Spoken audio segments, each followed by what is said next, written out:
प्रदेश के प्रयागराज में आयोजित महाकुंभ 2025 के दौरान मौनी अमावस्या यानी 29 जनवरी को हुई भगदड़ की घटना को लेकर एक बार फिर से बहस तेज हो गई है। राज्य सरकार का दावा है कि इस दुखद हादसे में 37 लोगों की मौत हुई। वहीं इस पर एक रिपोर्ट जो आ रही है उसने आंकड़े ऐसे दिए हैं जिस पर कई तरह के सवाल खड़े हो रहे हैं। रिपोर्ट में दावा किया गया है कि असल में मरने वालों की संख्या 82 है। इस रिपोर्ट के सामने आने के बाद ये मामला राजनीतिक रूप से गर्माता हुआ नजर आ रहा है। समाजवादी पार्टी के अध्यक्ष अखिलेश यादव ने सरकार पर सीधे तौर पर निशाना साधा और सवाल किया। समाजवादी पार्टी के अध्यक्ष अखिलेश यादव ने इस पूरे मामले को लेकर बीजेपी सरकार को निशाने पर लिया है और सवाल पूछते हुए इस घटना को सत्य की परतें खोलने वाला बताया है। वहीं इस पूरे मामले पर अब उप मुख्यमंत्री केशव प्रसाद मौर्य ने भी बयान जारी किया है और सरकार की ओर से स्थिति को स्पष्ट किया है। डिप्टी सीएम केशव प्रसाद मौर्य ने कहा कि घटना दुखद थी, सरकार ने मदद की और उन्होंने अपनी सरकार का पक्ष रखा है। वाराणसी में एक प्रेस कॉन्फ्रेंस के दौरान पत्रकारों ने जब उनसे सवाल किया कि रिपोर्ट के हिसाब से ये दावा किया जा रहा है, कुंभ को लेकर आई रिपोर्ट के बारे में जब उनसे पूछा गया तो उन्होंने सीधे तौर पर इन आरोपों को खारिज करते हुए कहा, अगर आप लोग कुछ भी चला देंगे और हम उस पर प्रतिक्रिया देते जाएं, ये तरीका नहीं हो सकता।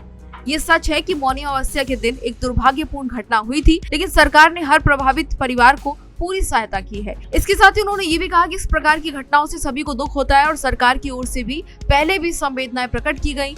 केशव प्रसाद मौर्य ने ये भी कहा कि महाकुंभ एक भव्य और ऐतिहासिक आयोजन रहा जिसमें करोड़ों श्रद्धालुओं ने भाग लिया। डिप्टी सीएम ने महाकुंभ की सफलता पर जोर दिया और बताया कि इस धार्मिक आयोजन में 66 करोड़ से अधिक श्रद्धालु पहुंचे। ये आयोजन हमारे सांस्कृतिक और धार्मिक गौरव का प्रतीक है।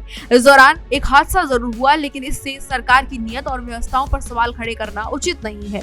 उन्होंने इसके अलावा ये भी कहा कि प्रधानमंत्री नरेंद्र मोदी और मुख्यमंत्री योगी आदित्यनाथ ने इस घटना पर गहरा शोक व्यक्त किया था और सरकार का हमेशा प्रयास रहता है कि कोई श्रद्धालु असुविधा या संकट का सामना न करे। वहीं कुंभ को लेकर जारी रिपोर्ट के बाद अखिलेश यादव ने सरकार से कई सवाल खड़े किए और कटघरे में सरकार को खड़ा करते हुए 8 सवाल पूछे हैं।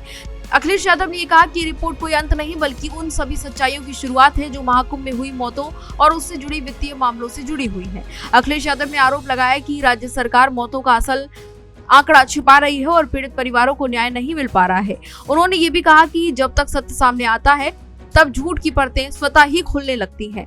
इसके साथ ही उन्होंने कहा कि कोई भी मीडिया प्रबंधन इसे नहीं रोक सकता। बता दें कि कुंभ जैसी बड़ी धार्मिक घटनाओं में प्रशासनिक चुनौती हमेशा रहती है। हालांकि सरकार का कहना है कि उसने हर प्रभावित परिवार को सहायता दी है, लेकिन रिपोर्ट्स के मुताबिक जिस तरीके से सवाल खड़े हो रहे हैं उस पर सरकार अब कटघरे में है। देखना ये होगा कि सरकार इस रिपोर्ट के बाद कोई जांच या फिर स्पष्टीकरण देती है या नहीं। फिलहाल ये विवाद सिर्फ मृतकों की संख्या तक सीमित नहीं रह गया है, बल्कि सरकार की पारदर्शिता और जवाबदेही पर भी कई सवाल खड़े कर रहा है। अब ऐसे में विपक्ष को भी बैठे बिठाए एक मुद्दा मिल गया है जो कि आने वाले यूपी की 2027 की विधानसभा चुनाव में भी विपक्ष पूरी तरह से उठाता हुआ नजर आएगा और इस मुद्दे को उठाकर बीजेपी को नुकसान पहुंचाने की कोशिश भी की जाएगी। हालांकि इस पूरी खबर पर आपकी क्या राय है और महाकुंभ को आप किस तरीके से देखते हैं और मौतों को लेकर आपकी क्या राय है, अपनी राय हमें कमेंट बॉक्स में जरूर बताएं। इसी तरह की तमाम और जानकारियों के लिए देखते रहिए भारत एक्सप्रेस।